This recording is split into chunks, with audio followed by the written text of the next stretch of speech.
Apa sih sebenarnya persoalan mendasar yang tidak diadres pemerintah? Perhatiannya terhadap persoalan yang dihadapi. Kalau Bapak lihat sebetulnya insentif, banyak insentif yang dikeluarkan pemerintah untuk industri properti itu sebetulnya benefitnya itu ke Konsumen? konsumen, Iya. bukan ke Betul, pengembangnya. betul. Industri properti itu isinya nggak cuma jual beli rumah, Iya. sewa. Tapi ada, kalau di kami memotretnya itu ada kawasan pemukiman, kawasan industri, kawasan TOD, kawasan komersial, belum lagi pariwisata, ya Terus kan Pak? kota, township. Township, and then jangan lupa Pak, ada kawasan Kota Baru dan urban renewal. Urban renewal. Itu masuk Pak, karena Ya, ya. kalau kami ngelihatnya ini sangat penting sebetulnya untuk suatu kota dia berevolusi terus menerus. Industri properti bukan lagi industri dasar yang hanya soal papan, tapi dia menjadi penggerak ekonomi.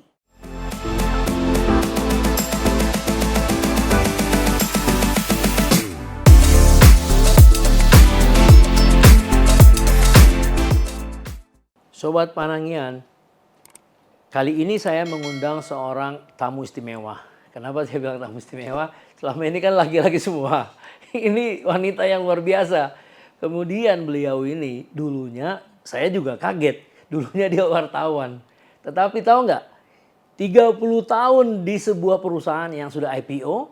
Dan IPO-nya juga mungkin sekitar 30 tahun juga. Karena perusahaan ini sudah sangat sudah sangat lama berdiri dan eksis di Indonesia. Dan salah satu dari 10 besar perusahaan yang IPO yang sudah menjual sahamnya di pasar modal. Nah, karena dia udah punya 30 tahun, jadi udah lupa dia mengenai wartawan. Dia udah berenang di dalam dinamika ekonomi dan properti selama 30 tahun. Lumayan 30 tahun. Nah, memang saya sedikit agak lebih masih jauh karena saya tahun 86 kan. Berarti saya sudah 37 tahun dan ke 38. Nah, dia masih kalah dia. Siapa lagi kalau bukan Teresia Rustandi, orang yang istimewa. Selamat datang. Terima kasih Pak. Berkali-kali diundur-undur terus. Ya, kita maklum lah orang sibuk. Gak apa-apa. Oh, kita juga senang kok ya kan. Nah, saya mendengar bahwa Anda melakukan studi ya sebagai salah satu anggota dari Badan Dikadin Ya. yang mewadahi properti terpadu kalau nggak salah ya. Badan Pengembangan Kawasan Properti Badan Terpadu. Pengembangan Kawasan Terpadu. Kawasan Properti Terpadu ya. Ya. Jadi Anda memberikan sebuah penugasan studi bersama-sama dengan Kadin tentunya ya. Ya. Ke LP3EM, Lembaga Penyelidikan Ekonomi Masyarakat, Fakultas Ekonomi dan Bisnis Universitas Indonesia. Ini sebuah lembaga yang sangat kredibel ya, karena saya ikuti selama 30 tahunan ya. Nah, dan hasilnya memang luar biasa. Dijadikan pidato oleh presiden. Ya. Bahan-bahannya semua diambil, yang penting-penting waktu Munas yang terakhir ya. Munas Rey ya. Rey pada bulan Agustus kalau nggak salah ya, beberapa bulan lalu. Jadi itulah, tentu dia selidiki dulu nih benar apa enggak ya. Dan saya juga sebagai pemerhati, saya sekolah di Singapura, sekolah di Hong Kong, sekolah di Australia, sekolah di Amerika. Tapi di bayangan-bayangan saya nggak pernah ada angka-angka itu. Begitu saya lihat, waduh, saya sangat terima kasih. Karena saya sudah pernah membayangkan sebesar itu, cuman nggak ada bukti kan. Nah, setelah ada buktinya, saya senang sekali melihat. Anda yang ngirim sama saya. Saking penasarannya saya pergi ke meneliti siapa nih. Ternyata Pak Uka. Saya udah ngobrol-ngobrol dan saya akan ngobrol lagi. Nah, yang menarik bagi saya di situ adalah kalau properti tidak bekerja, kemiskinan 17% di Indonesia, alias 47 juta, 46 juta. Ya. Tapi ketika properti bekerja full dari 5 tahun terakhir ini diselidiki, kemiskinan bisa turun 21 juta menjadi tinggal hanya 26 juta. Luar biasa itu. Betul. Dan itulah yang saya usulkan ke atasan saya. Pak, loh dibangun 200 ribu aja kemiskinan turun. Bagaimana kalau dibangun 500 ribu? Apa yang benar? Ini Pak nih. Nah itu dia. Dia langsung begini dan agree. Bahkan dia bilang, nggak usah 500, 1 juta. Itu semangatnya dia dari sana. Spiritnya bahwa kemiskinan sangat menurun. Dan yang kedua, ada juga yang menarik. Ternyata pendapatan asli daerah dari properti selama 5 tahun terakhir dipotret oleh UI itu 31,9%. Kenapa bisa besar begitu ya? Ya. Ini mungkin saya mesti terima kasih juga ke Pak Budiarsa sebagai kepala Kepala Badan Pengembangan Kawasan Properti Terpadu di bawah Kadin. Ya. betul. Dan juga Sekarang dia di luar negeri. Udah dicek-cek. Kapan Pak? Ya nanti dulu. terus. betul. Sama Pak Setio Maharso sebetulnya. Oh, Setio Maharso mantan Ketua Real Estate Indonesia tahun 2013. kalau ya, tidak 2013 salah. ya. Oke. Beliau ketua komite kajian di Kadin. Di Kadin juga. Nah, berkat beliau berdua sebetulnya memang kita terdorong juga, termasuk sebetulnya dorongan dari Pak MS Hidayat sebetulnya. Oh. Karena gini, iya, kita iya. tahu semuanya sebetulnya bahwa kontribusi properti itu cukup besar. Dan kita sebetulnya agak kaget juga, kok BPS keluarinnya cuma 2, sekian, 2,7 paling tinggi gitu kan. Ini yang kita mau lihat, potretnya sebetulnya seperti apa sih industri properti. Tidak ada salahnya dengan BPS, tidak ada yang salah Pak. Ya. Karena BPS di seluruh Memotret dunia, real estate. di seluruh dunia memakai standar yang sama, yaitu bahwa ini adalah jual beli sewa properti. Jadi rumah malah sebetulnya, jual beli sewa rumah. Jadi tidak ada yang salah. Tapi industri properti itu isinya nggak cuma jual beli rumah, Iya. sewa. Tapi ada, kalau di kami memotretnya itu ada kawasan pemukiman, kawasan industri, kawasan TOD, kawasan komersial, belum lagi pariwisata. Terus ya kan, kota, Pak? Township. And then jangan lupa Pak, ada kawasan kota baru dan urban renewal. Urban renewal. Itu masuk Pak, karena Ya, kalau kami ngelihatnya ini sangat penting sebetulnya untuk suatu kota, dia berevolusi terus-menerus. Berkelanjutan ya. Yes, berkelanjutan. berkelanjutan terus-menerus, betul. Dan jangan lupa juga sudah ada 2 supporting, mungkin saya bilang bidang, yang kalau properti ada dia pasti harus selalu ada. Jadi yang pertama itu jasa penunjang keuangan. Perbankan, Oh iya dong. semuanya iya. itu harus ada Pak. Iya dong. Karena properti sama uang itu jadi satu. Iya. Yang kedua itu jasa propertinya, broker, Iya, broker, property management, ya, arsitek, konsultan, segala ya. macam. Iya. Kalau ada industri properti, industrinya butuh itu. Dia ngikut. Jadi kalau misalnya dibilang oleh hasil studi itu 185 industri ikutan, dulu 175 Pak. Iya, Sekarang nambah tambah jadi 185 sama UI. Itu ya memang benar karena yang terkait banyak sekali. Nah, kalau kita bicara yang PAD 31,9%, kalau kami lihatnya kita potretnya gini, kenapa sampai kalau udah tinggi begitu 31,9%, kenapa dia nggak bisa jadi industri unggulan? Dia belum tahu angka itu juga. Itu. Iya itu. Dan kepala daerah tidak terlalu paham tentang properti. Betul. Sedangkan kepala negara aja nggak paham, apalagi kepala daerah. Loh, di pemilu Itu Pak Panangian yang ngomong. Oh iya dong, saya ngomong. Saya kan 40 tahun. Di pemilu 2014 perumahan enggak di 2019, tapi sekarang saya berbahagia. Di 2024 di 3 bukunya Capres semua ada perumahan. Ada yang bikin 10 juta, ada yang bikin 2 juta. Aduh luar biasa. Iya. Kami juga happy Pak. Oh iya dong. Iya. Siapapun yang terpilih silakan. Pokoknya perumahan menjadi agenda. Jadi mungkin di daerah perlu ya disosialisasikan ke seluruh daerah. Jadi mungkin Apeksi dipanggil. Betul. Kita bisa presentasi, ikutan dan segala macam. Terus Ya, gimana? Terus mesti pemahaman daripada Ya, industrinya ya, yang dan peranannya. dan peranannya. Jadi bukan cuma tadi jual beli sewa Iya. rumah. Seperti yang selama ini. Iya, atau cuman MBR tok gitu. Ya, Bukan. ya, Tapi ini ya. adalah satu kesatuan yang terintegrasi. Ya. Gitu ya, Pak. Ya, Nah, betul. terkait dengan itu sebetulnya yang cukup menggelitik kami, baik di Kadin, di Apindo maupun di REI juga, itu terkait dengan UU 23 tahun 2014, Pak. Tentang pemerintah daerah Ya, sebetulnya. ya. Kalau kita, Pak Panangian sangat pasti sudah tahu bahwa kalau di UU 1 perumahan untuk rakyat ya, itu kan menjadi tanggung jawab pemerintah sebetulnya. Sayangnya kalau di UU 23-nya di lampiran itu, hanya di lampiran Pak, itu yang menjadi tanggung jawab hanya pemerintah pusat. Pemerintah daerahnya nggak termasuk di situ, hanya untuk kalau perlu relokasi atau perlu bencana, kena bencana itu pemerintah daerah yang urus. Jadi mungkin ada sedikit kegamangan juga ya. Aduh, nanti saya diperiksa kalau ada aliran dana APBD misalnya ke perumahan rakyat atau apa, khawatirnya itu. Ya. Mungkin ditanya oleh BPK atau ditanya oleh KPK dan sebagainya gitu Pak. Ini hal-hal. Jadi dia nggak mau ngambil keputusan. Iya. Ya, dengan sendirinya. Jadi ada faktor itu yang kami lihat gitu ya. Nah, kalau memang kami juga berharap bahwa kalau ke depan nanti siapapun yang jadi presiden Ya. menganggap bahwa industri ini adalah industri yang sangat penting bisa mendorong perekonomian, Ya. maka ada baiknya UU 23 ini bisa dilakukan Direview. revisi, Ya. direview kembali bahwa emang lampiran ini harusnya nggak begitu bunyinya. Ya, gitu. tetap ada pemerintah daerah yang tadi itu ya. Yang tanggung jawab Ya, juga. ya, betul, betul, betul. Gitu. Sehingga kalau saya lihat mungkin sekarang ini waktu ada OSS baru ya Pak, ya, ada PBG segala macam.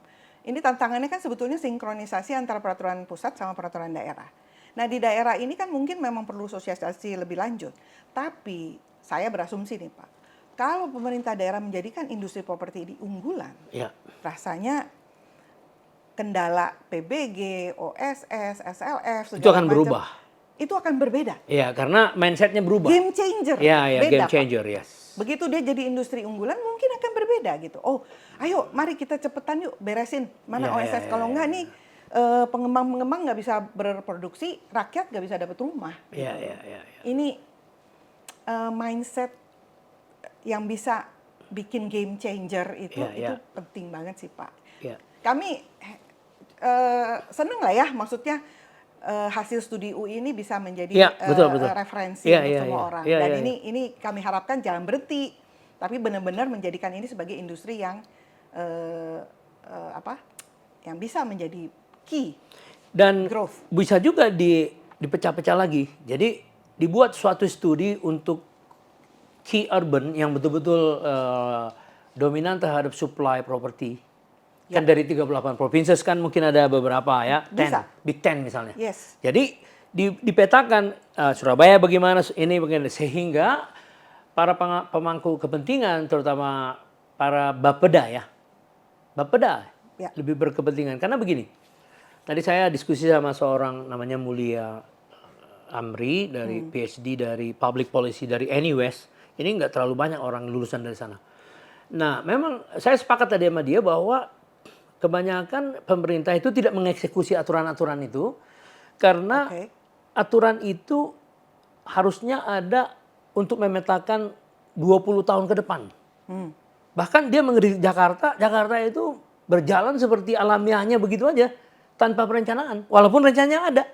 Apalagi kalau daerah kata dia. Oh, dia seorang arsitek dari ITB. Jadi menurut saya kalau kita mensosialisasikan kepada bupati, wali kota, ya ada riskannya. Karena mereka setelah 5 tahun tidak terpilih lagi, sudah lain lagi agendanya.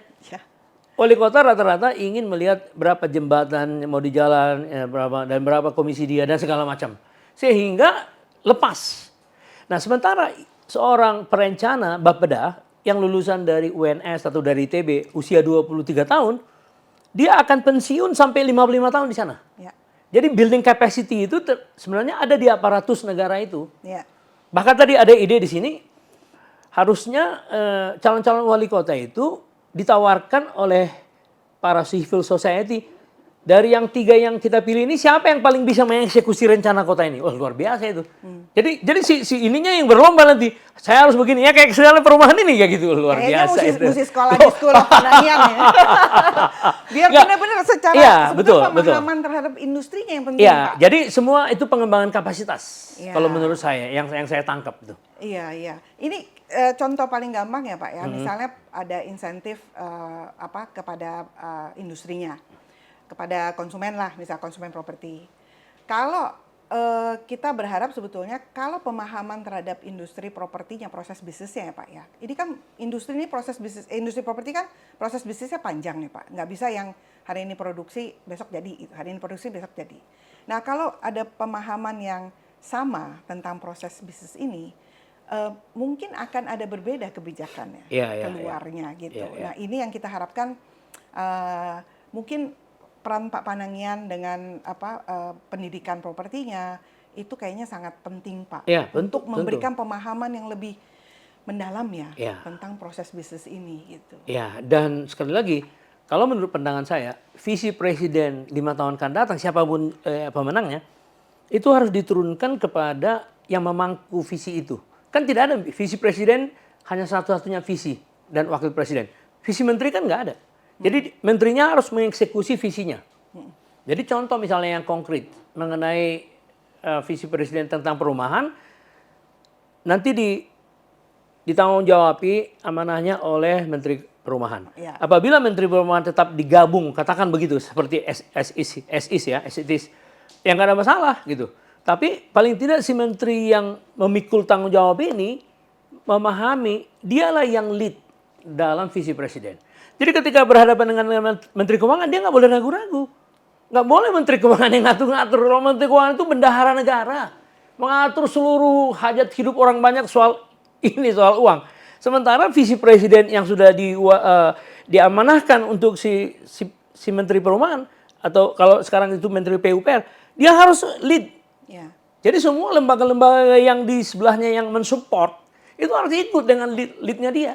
Ini persis sama nih Pak, kalau kita bicara roadmap peta jalan industri properti. Ya. Kita kan mulai dari tanah ya Pak. Yes. RDTR, semuanya ini kementeriannya beda. Ya. Kemudian kita masuk perencanaan. Izin. Oh, perencanaan. Izin. Ya, Oke, ya. izin. Ini ada lagi lembaga yang berbeda. Ada pemerintah daerah di situ lagi. Ya. Ada PUPR, ada OSS segala macam di situ. Kemudian nanti kita pindah lagi misalnya ke perencanaan, beda lagi Pak di situ. Lalu pendanaan, beda lagi Pak. Di situ ada BI, ada OJK, ada perbankan segala macam. Nah, kalau kami lihatnya ini industri yang sangat kompleks sebetulnya. Terlalu banyak KL-KL yang terlibat. Sehingga kalau usulnya Pak Panangian tadi, kementerian ini harus di-lead untuk perumahan, nge-lead untuk semua KL, itu yang terbaik sih Pak. Ya, usulan saya malah lebih ekstrim. PU-nya itu karena memang cenderung dia hanya mengeksekusi fisik, jembatan, saluran, kemudian apa namanya yang kalau di pedesaan itu untuk mensuplai air itu kan bendungan dan segala. Kalau memang orientasinya fisik, lebih baik PU-nya itu dikembalikan ke PU basic dulu sebelum pada zaman Pak Harto. Pak Harto mengatakan Menteri Perumahan. Cuman dengan kompleksitas Menteri Keperumahan yang sudah sangat integrated dengan berbagai lembaga dan sudah ada perkembangan perumahan properti bukan hanya lagi perumahan, disitulah esensinya mengapa perlu sebuah urban housing and urban development. Nah, kalau dalam bahasa Indonesia Menteri Perumahan dan kawasan perkotaan. Ya. Jadi dia bisa mewadahi semua. Satu lagi yang penting ya Pak Panangian, mungkin dulu paradigmanya itu adalah sandang pangan papan. Jadi perumahan itu adalah bagian dari papan, kebutuhan dasar yang harus dipenuhi. Makanya kenapa ada MBR yang harus memang penting untuk dilakukan subsidi atau diperhatikan secara lebih khusus supaya semua orang bisa punya rumah. Namun along the way perkembangan terjadi Pak. Industri properti bukan lagi industri dasar yang hanya soal papan, tapi dia menjadi penggerak ekonomi. Ini agak berbeda ya, cara berpikirnya Pak Panangian ya. Kalau industri dulu sebagai cuma papan untuk memenuhi kebutuhan dasar, sekarang ini industrinya sudah jadi penggerak ekonomi. Penyumbang. Itu beda Pak. Ya memang. Mindsetnya sudah beda. Nah ini yang kita harapkan. Kalau Bapak lihat memang kalau anggota REI ya Pak, 80% urusannya memang perumahan MBR, 20% mungkin yang komersial ke atas. Namun kalau kita lihat di TBK aja, itu kan yang besar-besar penyumbang untuk pergerakan ekonomi Indonesia kan sebetulnya ada di situ. Karena memang value-nya yang tinggi gitu kan, untuk menggerakkan industri ini. Ini yang perlu mungkin mendapatkan perhatian yang lebih dari pemerintah, bahwa bagaimana ya sekarang ini bukan cuma masalah harus menuin papan, tapi bagaimana kita menggerakkan ekonomi bersama-sama supaya apa? Papan ini akan tergerak ikut dengan sendirinya Pak, otomatis kan kalau ekonominya memang maju. Itu loh Pak. Jadi ini mindset game changer. Oke, tapi kira-kira apa sih sebenarnya masalah mendasar di properti non housing? Ya kan? Komersial ya. Ya, komersial lah. Bukan pokoknya. Yang MBR maksudnya. Bukan. Non MBR. Apa sih sebenarnya persoalan mendasar yang tidak diadres pemerintah? Perhatiannya terhadap persoalan yang dihadapi. Kalau Bapak lihat sebetulnya banyak insentif yang dikeluarkan pemerintah untuk industri properti itu sebetulnya benefitnya itu konsumen. Bukan ke pengembang. Betul. Pengembang biasanya kita akan striving untuk bagaimana kita fit in ke dalam. Memang challenges-nya sudah seperti itu. Kita harus survive, kita hidup seperti itu. Nah, em, kebijakan pemerintah misalnya yang memang pusat seperti ini ya, ada kebijakan A, kemudian di daerah sinkronisasi. Ini kayaknya harus lebih dipertajam, Pak, Ya, bahwa ini harus sinkron.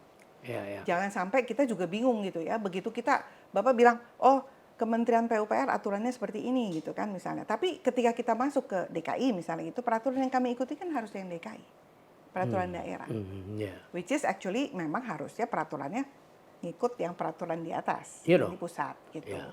Nah, tapi kadang-kadang kan memang punya diskresi-diskresi sendiri Iya ya dong, Pak di pemerintah daerah. Nah, ini yang mungkin perlu disinkronkan dengan lebih baik Iya, supaya semua berjalan dengan smooth lah Pak gitu. Iya, iya, Ya kan. Paling gampang ya contohnya ya sebetulnya kalau dulu kan PBG ya, PBG pusat bikin aturan, which is actually kita juga harapkan lebih baik, tapi mungkin di daerahnya perlu waktu untuk Loh, adjust. malah Apersi ada beberapa orang mengatakan biaya siluman untuk PBG itu jauh lebih besar dari IMB.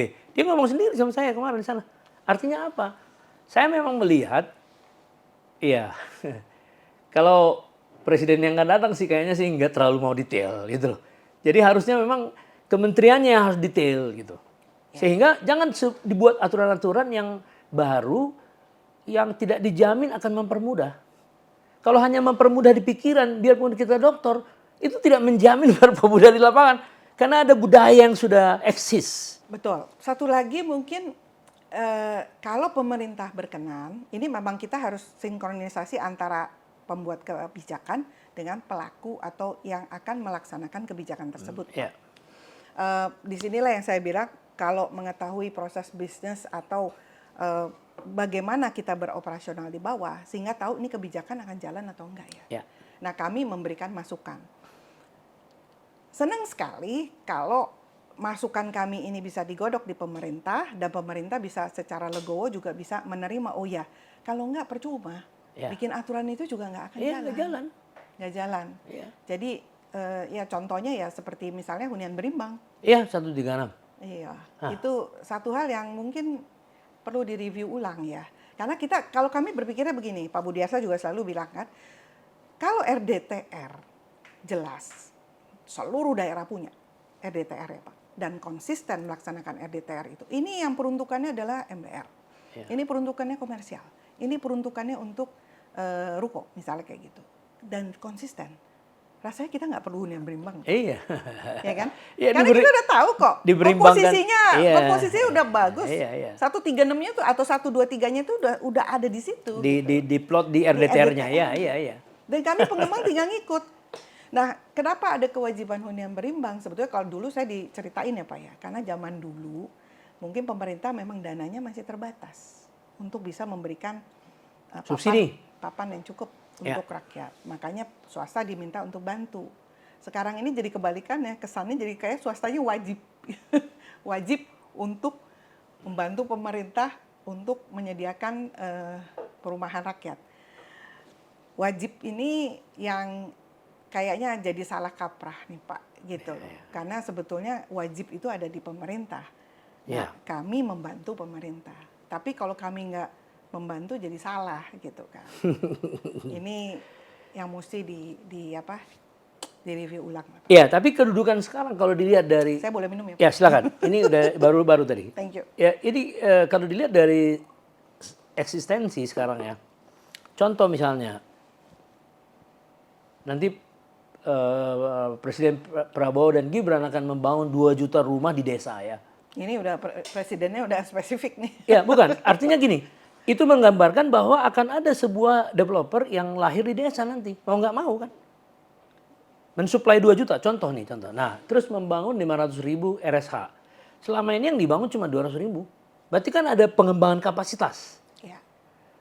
Terus membangun rusunami 500.000. Selama ini nggak ada rusunami dibangun. Sudah 10 tahun. Ya. Karena menurut pengusaha. Padahal itu proyek strategis nasional kalau saya nggak salah. Iya. Saya tanya sama si Asmat Amin yang pendapat penghargaan dari Presiden Jokowi, pembangun rumah sederhana paling banyak. Kenapa IU nggak bangun rumah vertikal? Oh, dia bilang siapa yang mau Pak? 7,9 juta. Nah mungkin dibangun itu. Ya contohnya gitu loh. Berarti kan ada miskom antara si pelaku bisnis dengan si pembuat kebijakan kan? Betul. Dan ini ketika kebijakan misalnya tanah ya, tanah ini makin susah, makin sulit. Kalau nggak vertikal kan akan makin menghabiskan land bank yang ada. Ya, ya. Jadi memang harus vertikal. Nah kebijakan misalnya vertikal dari ATR misalnya kayak gitu, itu kan harus dikomunikasikan dengan semua pihak.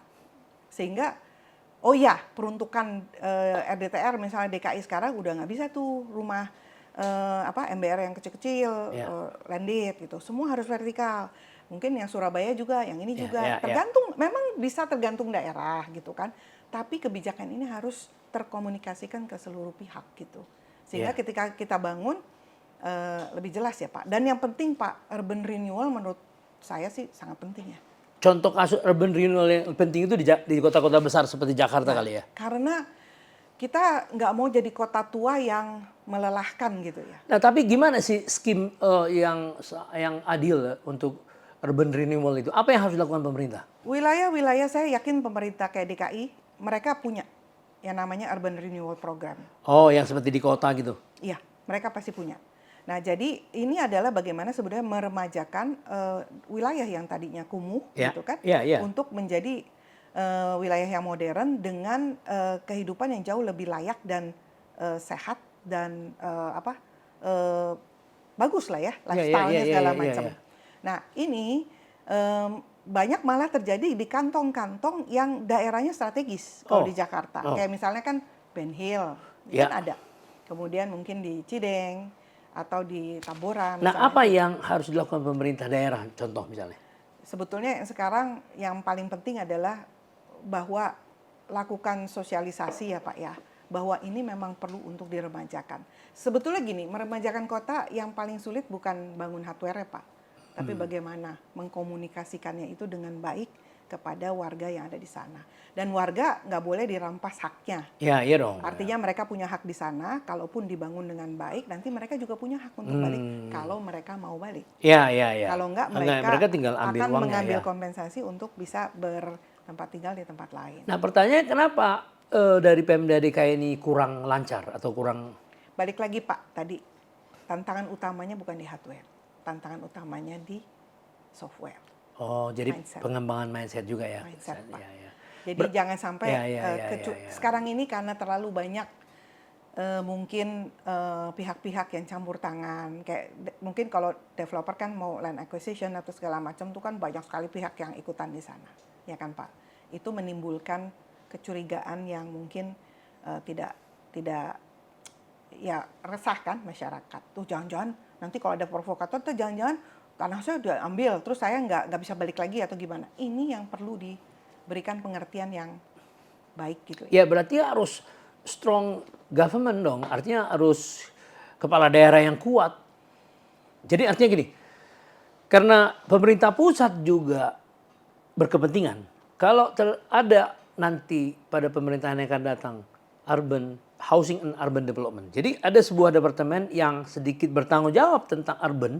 Berarti renewal harus masuk situ juga. Nah, bagaimana supaya visi presiden yang diamanahkan kepada departemen atau Kementerian Housing and Urban Development ini dengan apa? Dengan gubernur. Itu kuncinya. Nah, contoh. Kita ingin membangun rumah vertikal 500.000 di Indonesia. Katakanlah kita mengatakan oke, 100.000 lah di DKI, 400.000 sisanya. Lalu kita rekrut konsultan. Tolong dari UI atau dari ITB, tolong buat sebuah simulasi, cari lahan yang bisa mengakomodasi 100.000 unit. Nah kalau satu tower itu 500 unit, ya sekitar 200 tower. Lalu kalau 1 hektar itu 1.500 unit, ya kalau 100.000 ya 70 hektar. Kalau hamparan yang paling kecil 3 hektar, hamparan yang paling besar 5 hektar, ya sekitar 20 hamparan lah. Yuk cari. Oh ketemu dengan, milik BUMN, Bank Mandiri, milik Pemda, milik swasta, harganya sekian. Udah, tiba-tiba milik Pemda ada 7. Nah, anggaplah saya sebagai Menteri Perumahan nih. Saya nggak mungkin dong mendikte gubernur. Yang saya akan ngomong sama gubernur begini, tujuan kita sama-sama mensejahterakan rakyat. Lalu presiden menugaskan saya untuk membangun 500.000. Dan saya sudah tugaskan konsultan, ketemu, tanah Anda dari 20 lot ada 5. Nah, terus dari tanah Anda ini katanya harganya 25 juta. Nah, terus konsultan minta KLB 10. Ada yang 12 juta, konsultan minta KLB 7. Nah, inilah coba saya presentasikan. Ya. Nah, terus gubernurnya bilang gini, oke Pak, mungkin ya dia sebagai raja kota kan merasa, apa ini gue didikte nih. Nah, terus kita bilang, kira-kira apa yang bisa kita bantu sama EU? Karena kita membantu 38 provinsi, bukan hanya kamu. Ya tolonglah. Nah, saya kira hanya itu. Jadi sekarang ini membuat aturan apapun action untuk membuat itu sebagai bagian dari peraturan harus kolaboratif. Iya. Yang selama ini itu tidak terjadi. Ya. Itulah Anda lihat gubernur DKI yang dulu dengan presiden sekarang. Kan selalu diasosiasikan orang sesuatu kan. Dan memang ada sesuatu. Gitu. Nah itu harus dicegah. Jadi kalau menjadi pelayan rakyat, ya harus rendah hati udah. Nanti kalau misalnya ada kementerian misalnya seperti yang Pak Panenggian sampaikan, kementerian ini memang sebaiknya bukan kementerian yang hanya ada di pusat, Pak. Tapi dia punya Loh, iya program, karena dia bisa melaksanakan eksekusi program di daerah. Iya, karena dengan segala karena dengan urban, housing and urban itu toolsnya, dengan sendirinya. Jadi itu pemisahan antara PU yang sekarang, fisiknya di PU-nya, back to the basic, semua yang berorientasi pada pembangunan rumah langsung sini. Baik dari cipta karyanya, baik dari, saya mengusulkan ATR-nya malah. Nggak, supaya kan sisi supply itu bisa di boost untuk mencapai 500.000. Kalau nggak itu nggak mungkin. Betul. Karena yang penting mungkin ya Pak, kalau Bapak tadi bilang zaman dulu punya, kan Menteri Negara Pak. Kalau nggak Menteri bisa. Negara itu kan nggak bisa ke Eksekusi nggak bisa. Betul. Ya, dia hanya menghimbau. Persis Pak. Jadi jangan di level itu. Iya dong. Kalau industri properti akan menjadi industri yang mendorong Pertumbuhan ekonomi, dia harus punya kaki tangannya di daerah. Ya. Tugasnya membantu daerah Iya dong. yang sudah menempatkan industri properti sebagai industri unggulannya. Ya. Mari kita sama-sama kolaborasi bangun. Oh iya dong. Ya. Dan itu akan jadi program unggulan daerah. Jadi kalau kepala daerah mau kampanye gitu juga ya, industri properti udah jadi bagian dari program Ya, bisa kerjanya. juga bisa. Dia bisa memanfaatkan itu. Sangat. Ya, si kepala daerahnya bisa pada saat yang sama bisa memanfaatkan itu sebagai keunggulan ya. Iya. Karena dia menguasai hal-hal itu kan ya. Betul, Bisa juga betul. ya itu. Itu kan paling kasat mata kan. Ya, kasat mata. Fisik. Rakyat di daerah dia bisa punya rumah layak, kehidupan bagus, meningkat ekonomi, Pak. Dan saya lihat ya. Itu udah. Ini yang kemarin malam saya di situ, waduh, membangun rumah sakit entah kelas berapa ya, tapi ribuan di Indonesia. Kemudian katakan memberikan makan siang, loh itu berarti kan butuh bangunan itu, dapurnya aja dibutuh itu. Jadi terus ke rumah sakit, terus membangun sekolah unggulan, loh di setiap kabupaten, 512 kabupaten Pak. Sekolah unggulan, jadi semua fisik nih, membangun 500.000, 1 juta rumah, 2 juta di desa, fisik semua ini. Kalau kita bikin restoran aja ada central kitchen ya Pak yang distribusikan kemana-mana. Iya, jadi ini memang akan terjadi booming fisik nanti. Iya, kalau nggak ada halangan ya, kalau nggak ada lagi. Tapi kita lihat aja ya. Tapi saya senang karena semua calon presiden itu sudah bicara tentang perumahan ya, udah luar biasa ya. Nah sekarang apalagi persoalan yang lain yang dihadapi oleh terutama pengembang-pengembang yang sudah ya mayoritas membangun high rise building ya. Semua yang IPO itu rata-rata itu ya, dari 59 developer itu. Ya. Apa sih masalahnya dari pemerintah pusat? Sekarang mungkin yang paling berat kalau kita pikir itu masalah bagaimana mensosialisasikan kembali apartemen. Sebagai apartemen ini kan sebetulnya, makanya balik lagi kalau dulu, kalau saya ingat Pak Sofyan Jalil kan dulu waktu beliau jadi menteri, tinggal di vertikal itu suatu keniscayaan gitu Pak. Karena apa? Karena lahan itu terbatas. Jadi mau nggak mau harus vertikal. Nah, terkait dengan apartemen, kita lihat bahwa sekarang kenapa apartemen ini sekarang agak jalan di tempat nih. Makanya kemarin sebetulnya saya sempat bilang bahwa insentif PPNDTP yang baru ini kan sangat bagus ya. Apresiasi sekali kepada pemerintah. Itu saya yakin pemerintah sama seperti insentif PPNDTP yang lalu, aplikasinya bukan cuma ke rumah, tapi pasti juga akan boleh ke apartemen karena itu kan juga tempat Apalagi dengan tinggal. 2 miliar. Ya, apartemen sekitarnya ya harus sampai ke 5 miliar lah Pak, kalau Jakarta. Ini sebetulnya kenapa? Untuk ngedorong Pak. Iya. Ngedorong supaya apartemen ini juga bagus lagi gitu ya. Dan ini harus semakin disosialisasikan bagaimana sebetulnya benefit tinggal di apartemen. Ya kan? Efisiensi dan efektivitas juga orang nggak pusing kok kalau tinggal di apartemen. Bapak tinggal di apartemen? Bapak di apartemen? Kalau saya sih enggak, tapi kebetulan kan rumah mertua saya dulu ada di apartemen ya? Enggak. Oh, enggak. Tapi memang saya setuju bahwa budaya urban lifestyle itu memang harus mendorong apartemen. Makanya di dalam proposal itu kan membangun 500.000 rusunami dan rusunawa. Itu kan untuk membangkitkan lagi budaya hidup di apartemen. Tujuannya memang itu. Iya, karena udah harus ke sana. Iya, tujuannya memang itu ya. Supaya apa? Sebetulnya lebih kepada supaya apa? Kualitas hidup orang itu akan baik kalau tinggal di apartemen, bukan lagi. Karena apartemen itu penuh dengan fasilitas ya. Ada fasilitasnya. Dan tinggalnya tuh nggak dempet-dempet kan Pak? Nah, jadi gini, ada ide kenapa apartemen-apartemen Basura, Grand Pramuka, terus Kalibata City. Dulunya sebenarnya itu untuk menengah. Ya, karena harganya 150 juta dulunya.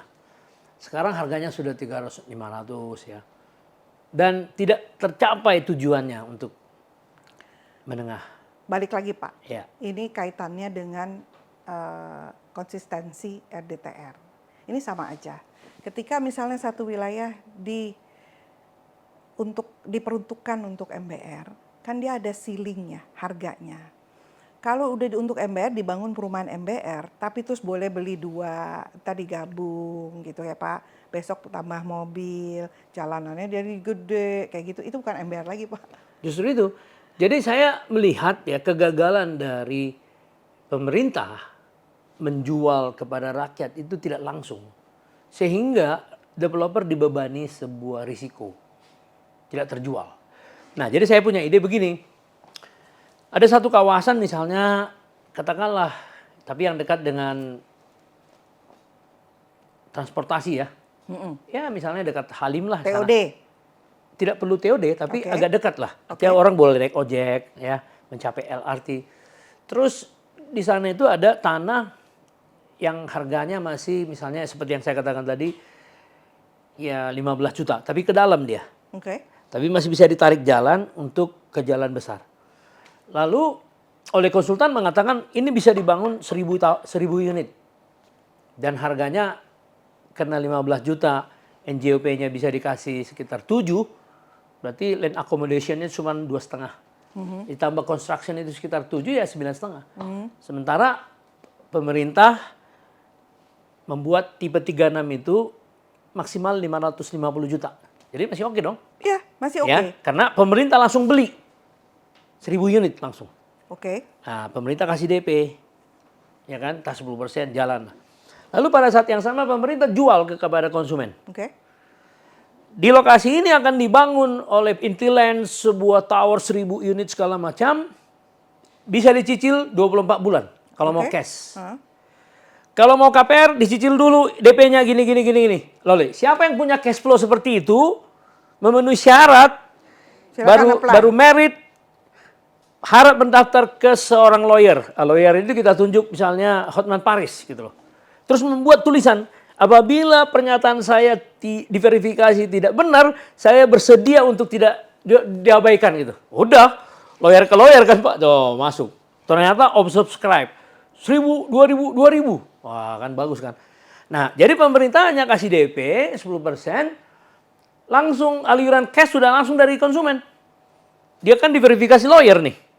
Kalau memang nggak bagus ya diganti, diumumkan lagi, diganti lagi.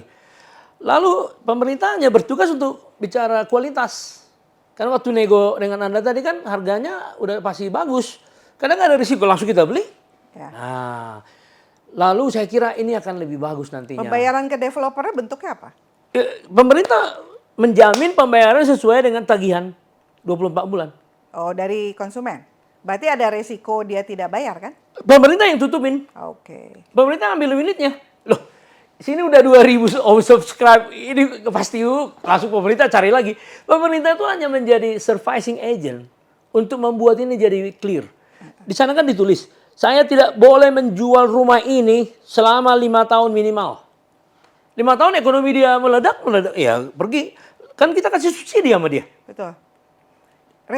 Resiko yang akan terjadi, Pak, itu mesti dipetakan, dimitigasi. Iya. Developer punya resiko. Tapi kalau dia memang digaransi oleh pemerintah, Kita beli. betul, Iya. digaransi oleh pemerintah. Kalau di KPBU nanti dibayar pakai AP kan, Pak, availability payment kan. Iya. Nah, dia digaransi sama pemerintah, dibayar dalam let's say berapa tahun misalnya kayak gitu. Tapi kalau pemerintah menjual, pemerintah kan yang dapat uang dari konsumen, bukan ke developer langsung harusnya. Jadi konsepnya harusnya developer jual ke pemerintah, pemerintah baru jual ke masyarakat. Gitu. Atau bisa juga hanya DP-nya yang kasih pemerintah, dari masyarakat terus masuk langsung ke developer. Bisa juga. Bisa. Tapi ada market risk di situ, Pak. Kenapa? Karena kan kita harus bangun, terus ya tetap karena ini dijual ya Pak ya, ada market risk di situ yang mungkin, yang tadi saya bilang. Kita waktu ngasih DP-nya, sebesar yang Ibu bangun, 1.000 kita kasih DP-nya. Berarti apa? 90% yang belum dibayar itu nanti akan terbagi dua dia. Yang cash, dia akan terus cash flow-nya sesuai dengan 24 bulan. Kan sudah kita umumkan di sini. Ya. Siapa yang memenuhi ini yang boleh antri. Kalau nggak boleh, nggak boleh. Ya. Nah, yang kedua, siapa yang mau nge-PR, dia harus mencicil dulu DP-nya di depan. Habis itu langsung bank yang bayar. Jadi pemerintah cuma agent sentral doang. Iya. Untuk memastikan risikonya hilang dan memastikan jumlah orang yang mengoccupy gedung itu sesuai dengan gedung yang tersedia. Ya. Ruko-ruko yang Anda bangun dengan fasilitas, kita nggak akan sentuh itu. Ya. Nah, coba kalau kita bikin begini, itu luar biasa itu. Ya. Jadi pemerintah mengikat komitmen dengan masyarakat yang disubsidi, pada saat yang sama pemerintah membangun kepercayaan dengan developer. Ya. Ya. Nanti developer yang sukses kita akan umumkan gitu kan. Karena kan harganya pasti mepet itu. Ya. Ah. Paling ya itu. Jadi kalau market risk tadi, kalau bisa memang dimasukkan menjadi juga resiko yang diperhitungkan oleh pemerintah, Iya. artinya masuk di dalam garansi. Iya. Itu menjadi jauh lebih visible ya Pak ya. Iya. Lalu juga jangan lupa Pak, dalam apartemen itu kan ada fasum, fasos dan juga ada area komersial. Iya. Nah ini supaya kinerjanya juga jauh lebih bagus, ada baiknya ini memang juga dipikirkan untuk bisa dikelola oleh si developer lah. Artinya profesional gitu yang mengelola. Agar dia kalau sistemnya misalnya BOT deh, ya kan? Ini pemerintah beli semua, pemerintah punya gitu kan. Ini sistemnya BOT. Kami 30 tahun ngelola dulu misalnya kayak gitu. Hasilnya nanti begitu 30 tahun kan pemerintah akan dapat recurring income. Hasilnya kan bisa bagi hasil dan sebagainya, Pak, gitu. Itu bisa. Tapi kalau yang rusunawa ini saya kira nggak perlu. Area komersial tetap harus di-manage ya, Pak. Ya, makanya itu yang harus diatur dengan Pemda. Jadi pemerintah hanya mengantarkan anak-anaknya untuk dirumahkan. Sehingga developer mau membangun rumah di situ. Ya, tapi orang yang mau dirumahkan di situ ada faktor sosial, ekonomi yang harus dipikirin, Pak. Which is actually harus dipenuhi di dalam keseluruhan daripada desain rumah itu. Oh iya dong. Itu kalau kami developer lihatnya begitu. Iya. Jadi nanti harus ada mereka butuh fasum apa sih, fasos apa sih yang harus iya di-manage dong, dengan iya baik dong, gitu ya. Iya dong. Pendidikan, Pak, ribuan orang masuk, Iya. SD-nya gimana, TK-nya gimana ya Loh, kan? iya. Itu yang harus dipikirin baik-baik dan dikelola dengan baik, Pak. Oh iya. Jadi pengennya kan nanti sekolah unggulan, kalau ini 1.000 berarti kan harus ada satu sekolah unggulan yang terintegrasi. Iya. What do you call it? Radius daripada pendidikan sosialnya itu tercapai semua. Seharusnya kalau di dalam jaringan Jabodetabek JOR itu sebenarnya nggak ada masalah. Dengan transportasi yang semakin baik. Iya dong, karena yang penting lokasi itu jangan menghabiskan uangnya para milenial ini untuk mengakses transportasi. Betul. Kalau yang itu semua relatif, anak saya sekolah di mana, itu relatif. Karena di jaringan kota yang penuh dengan infrastruktur sosial itu luar biasa itu. Jadi yang paling penting sebenarnya gini, jangan sampai ada confuse atau dispute antara kemauan pemerintah pusat dengan ketidaksetujuan pemerintah daerah dalam konteks itu. Itu aja. Jadi segitiga harus bekerja sama. Ya. Jadi harus hitam putih. Ya. Harus dijelaskan. Nah, ini masih merumahkan, di sana melayani, pemerintah mensupport. Sinkron kan? Iya, memang itu maksud saya gitu loh. Nah, kalau itu yang terjadi dan bisa sukses di Jakarta aja, berapa lokasi aja, itu akan dikopi-kopi di tempat lain. Persis, Pak. Ya, dan hanya itu, Singapura jauh lebih sophisticated dari kita. Saya belajar di NUS. Ya karena pemerintahnya tangan besi. Semua patuh. Iya, dan 5 juta jumlahnya. Kita 40 kali lipat, 45 kali lipat. Itu masalahnya. Tapi Ya. saya percaya nggak perlu terlalu tangan besi lah. Tapi kalau kita bisa memahami kebutuhan masyarakat, masyarakat sebetulnya sederhana, atau Pak? Dan di Indonesia yang nggak sederhana, nggak laku tangan besi, nggak laku. masyarakat kan sederhana berpikir. Yang nggak sederhana kan provokator ya, Pak. Iya memang. Tapi provokator itu nggak banyak lah. Kalau real provokator ya. Ya, itu yang harus Enggak, karena ini bukan masalah politik. Ini kan masalah delivery dari pemerintah ke rakyat. Ini kan mulia sekali tujuannya. Jadi Oh iya. nggak akan ada provokator di sini, nggak akan ada. Ya kita antisipasi semua lah. Karena Ya. kita udah makan asam garam kalau kita masuk ke satu lahan Enggak, mau justru ngapain. gini loh, gini. Maksudnya baik tapi jadi gak baik gitu. Oh enggak, justru gini. Kalau ada seperti itu, justru pengembangnya jangan mau dulu. Harus begitu, harus yes or no. Nah, sampai pemerintahnya firm bahwa ini nggak ada masalah lagi. Kan contoh kita, kenapa berani pemerintah membeli? Pemerintah kan nggak punya uang. Hanya untuk memastikan kepada rakyat bahwa ini memang ditujukan untuk Anda. Ya. Terus kemudian ini memastikan kepada pengembang, kalau nanti ada proyek-proyek lain nggak usah takut. Contoh misalnya, risiko yang paling berat. Lahan Anda ternyata dari verifikasi si lawyer ini cuma 700. Padahal kita sudah 300. Enggak, kita bikin rusunawa, kita yang beli. Oke. Disewakan rumah di sini-sini, blok ini. Itulah hebatnya pemerintah kalau mau. Jadi niat pemerintah yang paling Pemerintah utama. tuh bisa melakukan apa aja. Justru Jadi, itu. Saya cuma lihat gini. Pemerintah kalau memang punya niat yang baik, jangan sebelum niat itu jalan, itu udah riweh dengan, aduh ini mesti gini ya, aturannya mesti begini, ini harus diketatin ya, ini nggak boleh ya, ini iya ya, ini. Pak, belum jalan juga udah ribut sendiri Jangan, gitu ya. jangan. Nggak boleh itu. Mendingan jalan aja dulu, ya kan? Kita lihat, kita evaluasi Enggak, sama-sama. jalan dulu, tetapi kalau ada pengalaman buruk dari pengembang yang mengandung risiko, itu harus ditaruh di atas Oh meja. tentu dong, tentu. Kayak yang sering kali, apa perbedaan antara orang profesional di kementerian dengan swasta? Karena si kementerian ini takut ketangkap KPK. Ya, contoh nih, kalau ekstrim nih, ekstrim. Takut dipecat, diturunkan sama menterinya, dan macam-macam. Jadi ancaman dia itu cuma itu doang. Nah, yang tidak dia paham dan tidak peduli, ancaman apa yang mitranya hadapi, ya itu dia tidak peduli. Akhirnya itu yang membuat mandek semua. Dia mungkin nggak kena KPK, nggak kena apa, sana kena masalah. Itu yang terjadi. Jadi harusnya nggak begitu. Karena pengusaha itu juga rakyat, harus diperlakukan seperti end user yang mau kita rumahkan, harus diperlakukan. Jadi, sekarang apa yang menjadi masalah? Dibuat semua. Nah, kita minta Pemda, tolong dong ini, jangan sampai nanti ada masalah. Paling tidak udah pahit-pahit duluan. Nah, kalau di tengahnya ada adjustment, itu kan kerjasama kolaboratif tadi. Iya. Ya dong, lo bikin dong. Itu hanya karena saling butuh aja. Tapi kalau di awalnya disamakan persepsi dan mindset. Ini visi presiden dan visi Anda juga sebagai kepala daerah yang akan dipilih lagi kan juga rakyat. Anda merumahkan rakyat Anda, kita yang membantu lo gimana? Gitu dulu. Jadi kesepahaman ini mungkin ya dibikin dulu sampai 5 kali. Sampai misalnya 1 bulan disosialisasikan sampai jadi provokator nggak akan ada. Mungkin kadang-kadang lupa pengusaha bukan rakyat, Pak. Beda. Enggak, tapi pemerintah harus menganggap pengusaha itu rakyat. Loh iyalah. Sehingga Tapi berhak. semua rakyat. Bukan, sehingga berhak. Di sana kan, Pak, saya cicilannya sekian. Dia kan ngomong, makanya kita taruh yang sama supaya dia mampu. Sama dengan pengusaha. Pengusaha menghadapi risiko. Kasih tahu dong, apa? Ya. Jadi semua aturan-aturan yang ada di sini ya harus dimasukkan ke risiko yang sudah aturan-aturan itu harus mengantisipasi risiko itu. Iya. Itu maksudnya Harus gitu loh. dipetakan. Ya. Terus sama-sama mari kita mitigasi resiko ini bagaimana ya? Iya dong. Pemerintah punya risiko, betul. Tadi KPK, BPK segala macam. Kami juga ada risiko di pengusaha. Nah, ini yang kita sinkronkan bareng. Iya, iya. Dan lebih banyak risiko di pengusaha karena dia free fight di luar liberalism.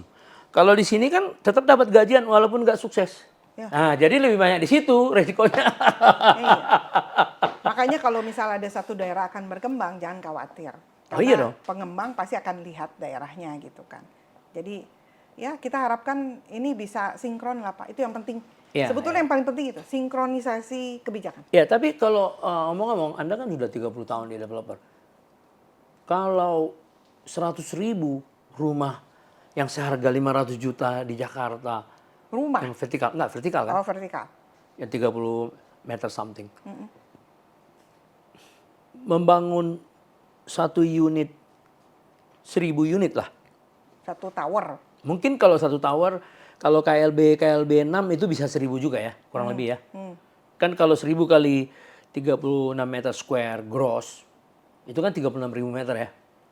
36.000 meter. Kalau 2.500 berarti kan sekitar, ya kalau 2.000 aja itu kan nggak terlalu tinggi, itu kan cuma berapa, iya kan? Nah, kira-kira membangun itu,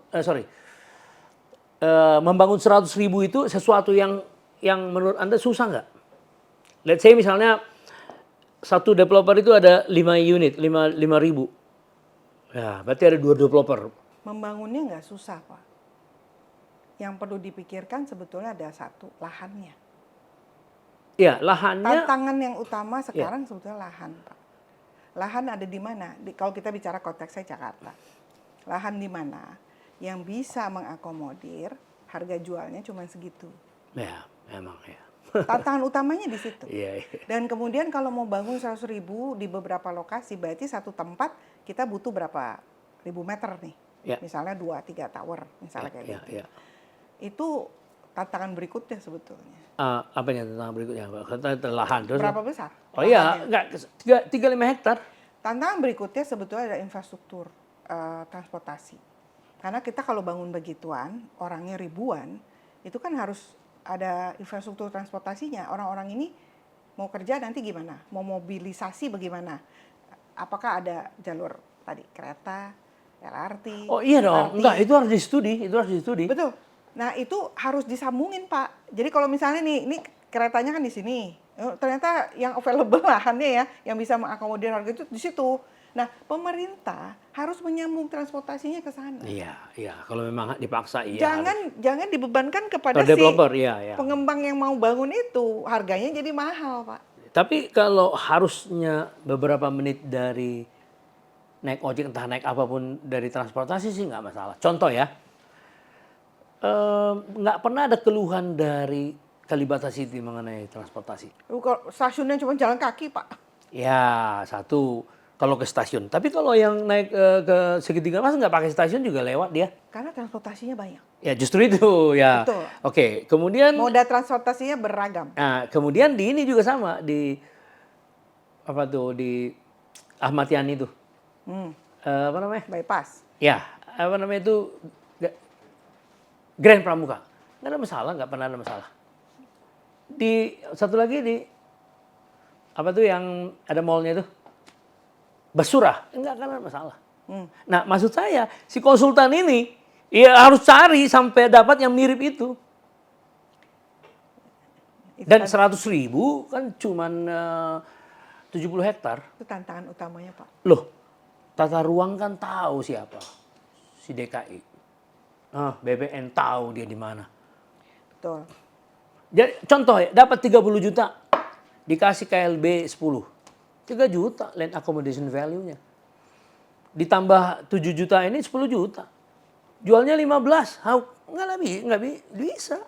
Betul, tapi kan balik lagi sebetulnya tanah-tanah ini milik siapa, ya kan? Yang mau dipakai. Paling gampang sebetulnya tanahnya mesti milik pemerintah dulu. Oh, kalau boleh. Tapi kalau Bapak sudah melibatkan tanah-tanah milik swasta, itu menjadi lebih complicated, Pak. Karena harga belinya dia itu kan harus diperhitungkan. Iya. Ya kan? Terus belum lihat lagi ini RDTR-nya bisa dikunci kan nih? Di lock dulu harga segitu. Kan ini untuk perumahan rakyat toh? Iya dong, iya. Itu kalau nanti Bapak kalau SGB di Singapura kan tanahnya di lock, harganya di lock kan? Memang. Nggak bisa iya, naik. Iya, Iya kan? iya. Pokoknya kalau kamu udah makmur, kamu pindah dong Iya, ke iya. apartemen yang jauh lebih apa? Ya bukan untuk itu peruntukannya. That's the key, Pak. Ini juga sama. Jadi kalau misalnya Rusunawa, orang yang baru lulus S1, 21 meter dia berhak. Tapi hanya boleh 5 tahun, nggak boleh lebih. Begitu dia merit, dia berhak yang tipe 36 milik, nggak sewa lagi. Gitu. Jadi kuinya memang kuinya diatur. Tapi begitu dia udah naik pangkat ya, dia pindah nih dari yang 21 terus dia pindah ke 36. Nanti pindah lagi misalnya ke 45 misalnya kayak gitu. Bukan berarti terus nanti dia boleh nambah mobil, Pak. Oh iya, ya itu rule dari inilah di developer sama Pemda lah. Itu very important, Pak. Iya. Karena kalau enggak Bapak lihat deh di Pejompongan isinya tumpukan mobil. Iya, memang itu yang nggak boleh itu, Pak. Sebenarnya nggak boleh. Jadi peruntukannya menjadi berubah. Ketika saya menjadi lebih punya uang, dana, saya mampu beli mobil, lebih baik saya keluar, saya kembalikan ini kepada yang lebih membutuhkan. Nah, itu kesadaran itu. Ya, kepada yang lebih membutuhkan dan saya akan pindah ke tempat yang jauh lebih baik buat saya. Iya. Kuncinya itu. Ya. Jadi saya kira kita ini cukup Anda 40 tahun di dunia properti, saya Bapak yang 40 tahun. Oh ya, saya 40 tahun, Anda 30 tahun. Tapi cocok ini. Cuma saya pengamat, Anda pelaku. Luar biasa. Jadi cukup sinkron ya cara pandang kita ya. Gimana? Cukup. Oh iya, dia mau pergi lagi. Luar biasa. Tapi nanti kalau ada waktu lagi, undang lagi ya. Aduh. Enggak, kalau ada lagi, kan masih panjang ini. Iya. Terima kasih ya, Tres ya. Sama-sama. Ya. Papa nanya, thank you. Terima kasih buat semuanya juga.